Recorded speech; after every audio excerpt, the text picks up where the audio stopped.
What up guys, welcome back to the Minecraft Pocket Edition Survival Guide series. This is episode 12. Well, last episode I mentioned that we're going to go to our nether fortress and make a blaze farm, and also we're going to make a piglin bartering farm. So what we're going to do today first is we're going to make our piglin bartering farm first. If you guys are wondering what do I have right here, this is basically it's not really the full setup of the farm, but what I would recommend you guys to do first is build an area where you want to contain your piglins. The reason why I did this first is because it's gonna be way easier in the long run if you already have a spot for them to contain them. Wondering why this side is empty? Right here is where we're gonna have all of our chests to collect all the items. They drop about 15 items and we're gonna be collecting around 13 of them. Before we start placing the piglins, like I was saying, I'll highly recommend making the area where you want to place them. We're gonna make our redstone contraption, and this redstone contraption, it's gonna be a clock basically. Place a solid block that you know that it's gonna be your main lever to turn it on. You can place this however you want. You can make the redstone line going up or down, doesn't really matter, it's up to you. But I already mined out the area where I'm gonna have this redstone contraption. What we're gonna do next is you can go ahead and place a glass right next to that solid block, and then we're gonna do what we did with the flower farm, which was we're gonna place glass going down. We're gonna place glass like this because redstone can go in between glass. And now what we can do is we can start placing our redstone. So once we place our redstone should be activated like this. Go ahead and place 1 2 3 4 blocks just like this. We're gonna place another 4 blocks like this, and then we're gonna place another third block like this, and then we're gonna place another block like this, and then we're gonna do the same thing right here, and then we're gonna place another solid block right here. Now what we can do, we're gonna place 2 redstone dust just like this. Then we're gonna place 3 comparators going in like this, and then on this solid block right here, redstone dust, it's gonna activate. And then we're gonna do the same thing here, place 2 more comparators just like this. Now the next part, grab a repeater, place it and put it on the final tick just like this. From right here we're gonna count 7 blocks. So this is gonna be 1 2 3 4 5 6 7. On the 8th block we're gonna place a wall like this. We can start placing our redstone dust on those 7 blocks, and you should have it like this. And on the block that is on top of the redstone, go ahead and place a redstone torch, and it's gonna power it off. From the redstone torch, skip 1 block, go 1 behind, and place 2 blocks just like this. Once you already got that down, grab a sticky piston and place it next to the redstone torch. And it's not activated yet because we do have to hit our lever, and the reason why we need a sticky piston is because we're gonna put a block of redstone just like this. So now that we got that done, you can go ahead and hit this lever, and we're gonna wait for this contraption to work. So what we did right here, we basically made an 8-second delay clock.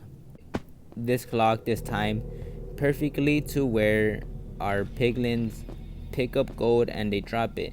Every time you trade a piglin with gold, they basically hold the gold in for about 8 seconds until they can pick up another piece of gold.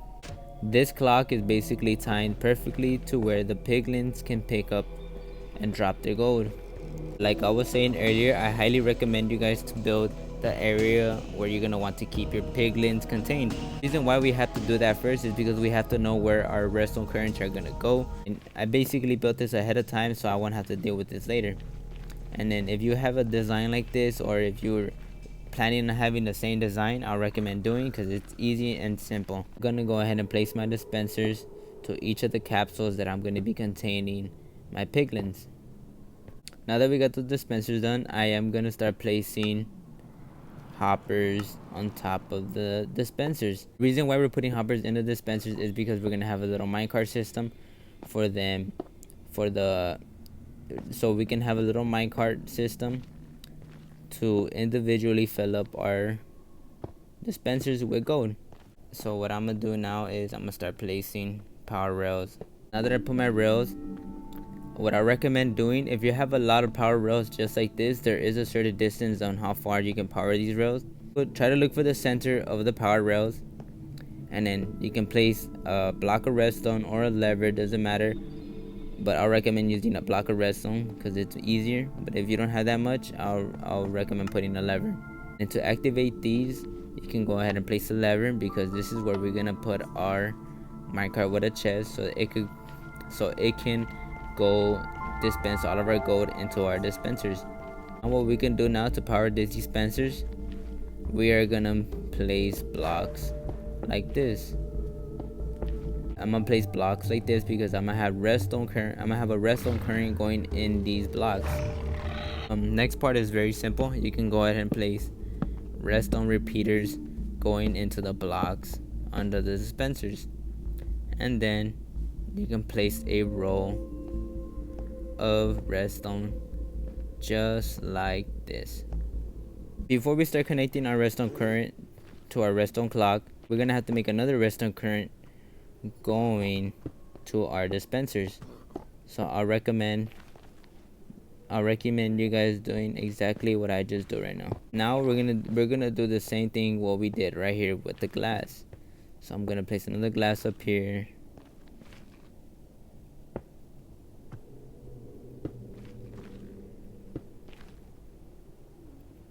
We basically did the same thing what we did in the beginning, so we can have a redstone current going to the top.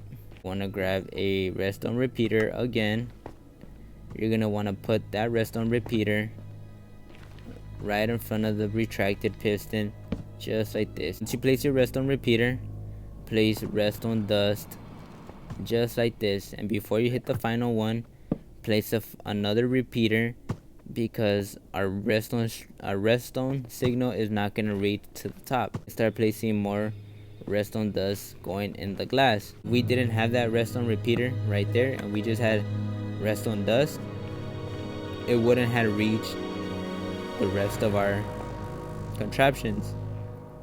So that's why it's important to use redstone repeater, so you can repeat that same current and it can go in our farm, and everything should be working well now. So now what we can do next is we're gonna make a collecting system. The reason why I have glowstone is because it would be easier for me to mark where I'm gonna put this collecting system. What I'm gonna do next is I'm gonna place a hopper going in each other like this. This last one right here is not gonna count because we are gonna be connecting this hopper to a chest.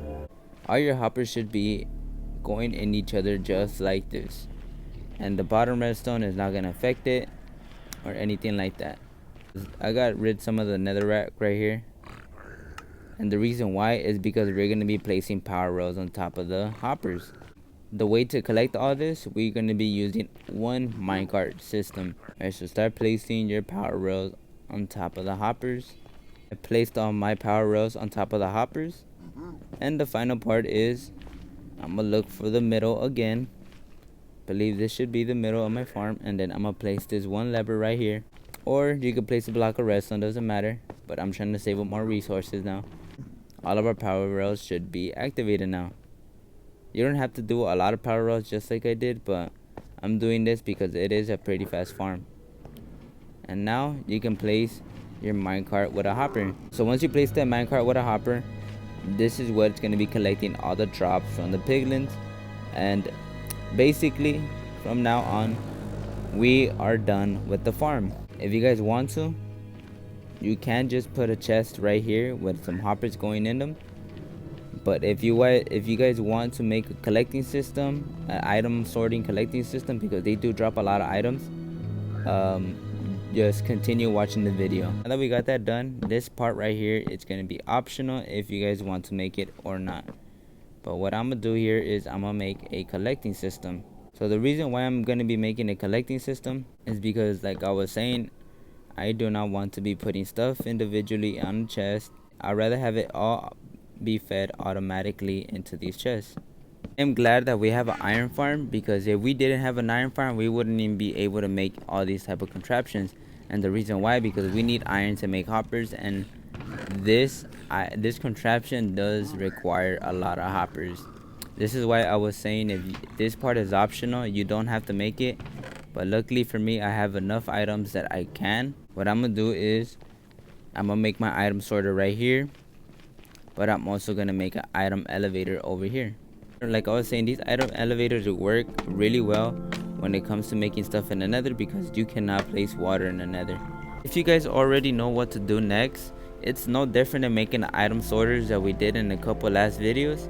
And the item elevator is still going to be the same concept, just like we did on our magma farm. So before I start connecting everything, this is why you always have to align yourself to where you're going to want your components to be, because if you just have it, if you're just trying to blind eye it and just place it like that, you are going to mess up, and or not, it's just not going to come out the way you want it.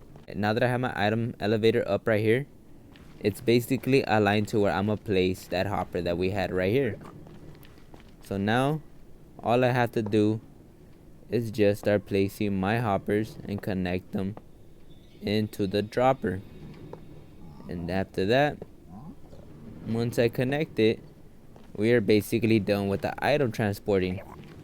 This is why I always say it's always important to make a secondary creative world, so you can make your ideas come to fruition. Now the final thing to do is we can start getting our piglins. Before you start placing your piglins, you do need to get some name tags. The reason why we need name tags is because if we just put them there and we just leave, they will disappear. And if we put the name tags, they won't disappear, and they're gonna be stuck there basically forever until you kill them or something happens, or whatever the case may be. Now that you got that, we can start getting our piglins. So we finally put our piglins in the little chambers. I already put them their name tags. You can't see them through the glass, but they're all named. I'm gonna show you how this contraption works. So I have about 2 stacks of gold. Doesn't matter if you have 1 or less, but I'm gonna go ahead and put it in my minecart with a chest. I'm gonna hit this lever. That minecart with a chest is gonna start funneling all the gold into the dispensers. All you have to do is just hit this lever. It's gonna start our contraptions. So now each and every single one of these guys are collecting gold now. All of the items are going to be collected, and it's going to be repeating that process again and again. And to turn it off, all you have to do is just hit this lever. And for me, they dropped about all this right here. The final thing, what I'm going to do is I'm going to sort out the things that I want to sort. Now, we are officially finished with our piglin bartering farm. And what's next is I'm going to go ahead to my nether fortress, and I'm gonna go to my blaze spawner, because we are gonna make a blaze farm. The reason why we're gonna make a blaze farm is because there's about a couple things of what we could use blaze rods for. One of the main ones are for the brewing stand, for the ender eyes, I believe, and for fuel. Pretty sure there's other more things that we can use with blaze rods, but in the meantime,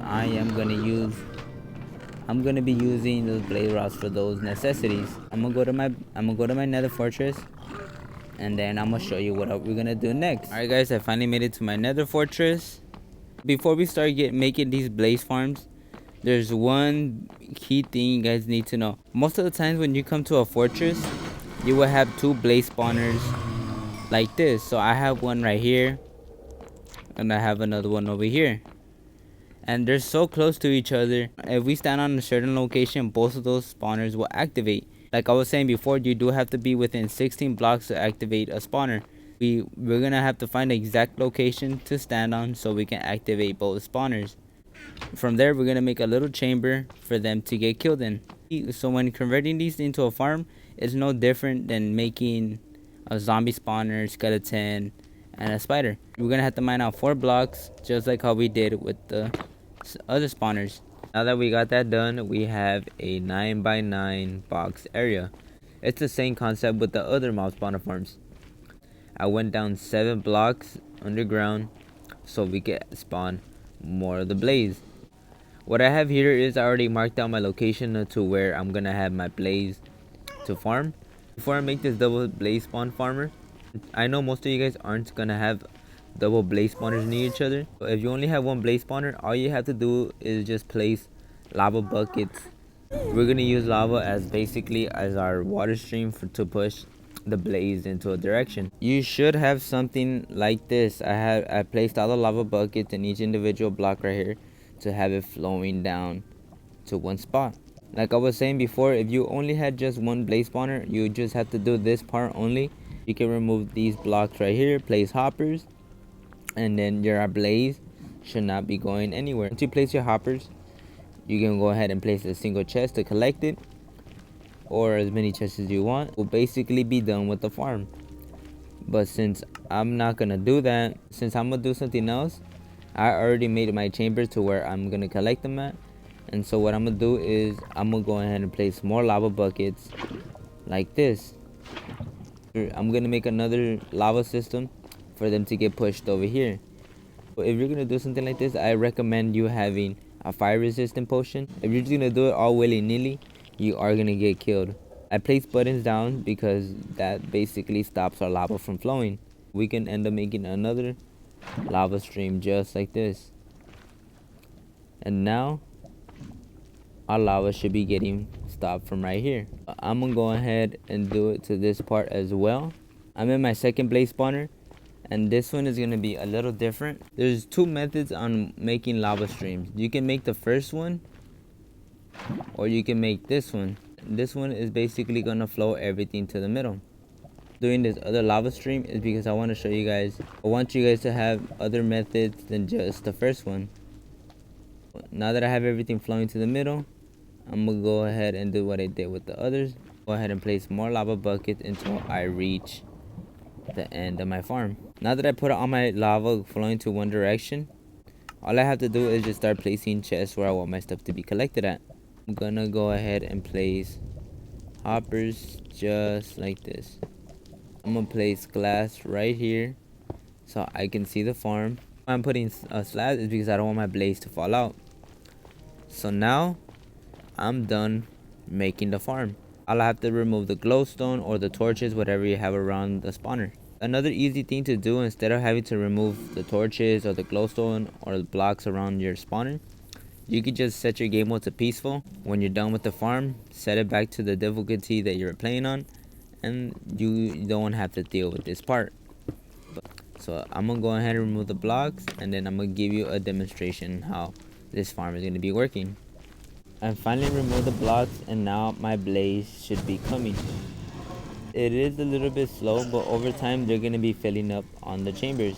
Since they're 7 blocks away from the spawner, more of them and more blazes are gonna keep spawning until this whole chamber is gonna be filled up. So all I have to do is just stand in this location, and it's gonna be activating both of my spawners. Over time they're gonna end up pushing each other more and more until we have this whole thing filled. I know there's other methods of making blaze spawners with redstone. I don't want to go through that, and because I don't have tridents to make a little automatic killing system. I also wanted to show you guys this because if you're already in the nether early game and you're looking for a good form of XP, killing blaze does give you a tons of XP. That's the reason why I didn't want to use any redstone or anything like that, because I know you can make these blaze spawners without redstone.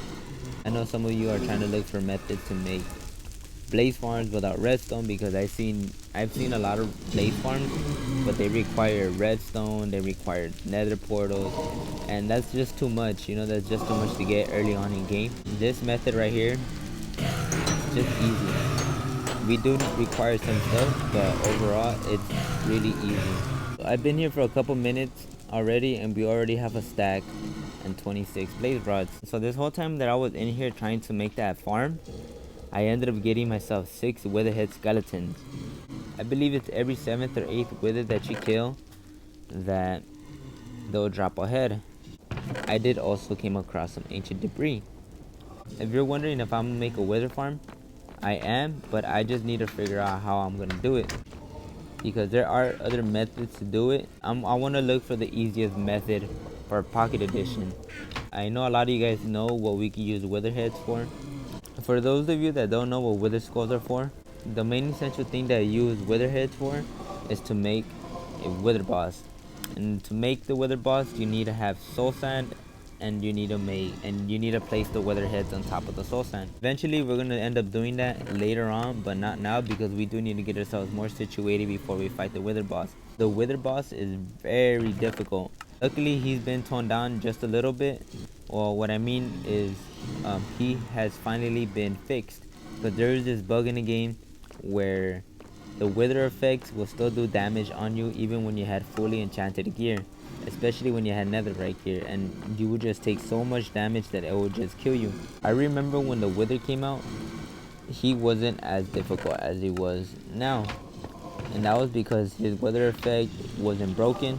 Since they fixed that, we are not gonna have any trouble on killing him. From them fixing the wither boss, we're not gonna cheat, because a lot of people have been cheating on how to kill the wither boss. And when I say cheating, I mean like they've been trapping the wither under the bedrock. He gets trapped under the bedrock, he ends up taking damage on his own, he ends up being suffocated by the bedrock, and he will just die instantly. But now since they fixed the wither, so I'm gonna show you good methods and how to fight the wither on your mobile device.